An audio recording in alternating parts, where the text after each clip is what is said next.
Ako nga pala si Sydney Zamora sa Z-Farm. 2 years na po ako nagagamit ng Ultra Pack. Noong tinamaan ako ng ASAP, so naano talaga yung business ko. Bali, nagsarado talaga ako ng 6 months. Then, nag-open ako ng meat shop, tapos nagkumpra ng baboy. Sinubukan ko inilagay dito sa kulungan ko. Kung meron pa ba? Kung meron pa bang, nandiyan pa ba yung sakit? So nung nakita ko na okay naman yung baboy na nilagay ko, so nagbalik ako. Tumawag na ako ng technician nung magbalik na ako. Nakilala ko si Chris.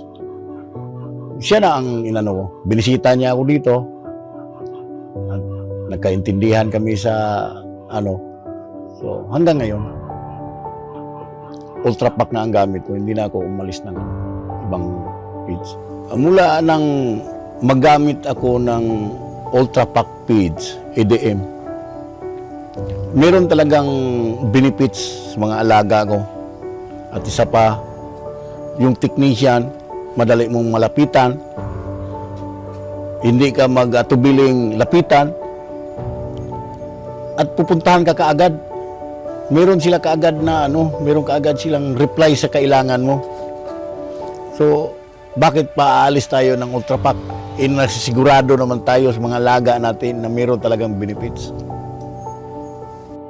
Ang nakikita ko sa benepisyo sa Ultra Pack, nakikita ko sa may puwitan, sa may balakang, na malaki talaga yung pirnahan niya, kumbaga.